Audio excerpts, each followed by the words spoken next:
காலையில் எழுந்து காலேஜுக்கு போயிட்டு ஃப்ரெண்ட்ஸ் கூட ஃபுல்லாக அமக்கலம் பண்ணிவிட்டு திரும்பி வீட்டுக்கு வந்துட்டு வாட்ஸ்அப்பில் ஃபேஸ்புக்கில் எந்த நேரமும் ஃப்ரெண்ட்ஸ் கூட மெசேஜ் பண்ணிவிட்டு சந்தோஷமாக இருக்க ஒரு யதார்த்தமான ஒரு பையன். இப்போ இருக்க காலகட்டத்தில் பார்த்திங்கன்னா நம்மளோட ஃபேஸ்புக் அம்மாவாகவும் வாட்ஸ்அப் அப்பாவாகவும் மாறிட்டுருக்க காலகட்டம் அது. இப்போ உங்ககிட்ட நான் ஒரே ஒரு விஷயம் மட்டும்தான் ஷேர் பண்ண ஆசைப்பட்றேன். யாரோட அன்புக்காக நம்ம காத்துட்ருக்கேன் இந்த காலகட்டத்தில். நம்மளோட அன்புக்காக 2 பேர் எந்த நேரமும் காத்துட்ருக்காங்க. நம்மளோட அம்மா, நம்மளோட அப்பா. அம்மாவோட அன்பு நான் சொல்லி தான் புதுசாக ஆகணுன்ற அவசியம் இல்லை. என் பையன் சந்தோஷமாக இருக்கணும்னு சொல்லிட்டு அம்மா காத்துட்ருப்பாங்க.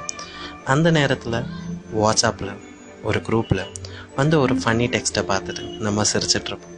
அதை பார்த்த அம்மா என் பையன் உண்மையாலே ரொம்ப சந்தோஷமாக தான் இருக்கான்னு நினச்சிட்டு சந்தோஷப்படுவான். அப்பா 24 மணி நேரமும் ஃபோனும் கையுமாவே சுற்றிட்டுருக்கான் என் பையன், அவனோட வாழ்க்கை என்னத்துக்காகும் அப்படின்னு சொல்லிட்டு கவலைப்பட்டுட்ருக்கார். உங்ககிட்ட ஒரே ஒரு விஷயம் தான் நான் சொல்லணும்னு ஆசைப்பட்றேன்.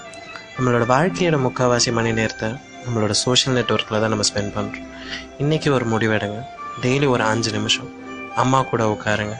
ஃப்ரெண்ட்ஸ் கூட பேசுகிற மாதிரி அம்மா கூட அடித்து பிடிச்சி ஜாலியாக கலாச்சு வாழ்க்கையை ஜாலியாக்குங்க. அம்மாவுக்கு இதை தாண்டி என்ன தேவை? அப்பா கூட தோள் மேலே கை போட்டு, அப்பா எப்படி இருக்கீங்க, சாப்பிட்டீங்களா, வேலை எப்படி போயிட்டுருக்கு, இதை கேளுங்க. இதை தாண்டி அப்பா வேறு என்ன எதிர்பார்த்துற போகிறாரு?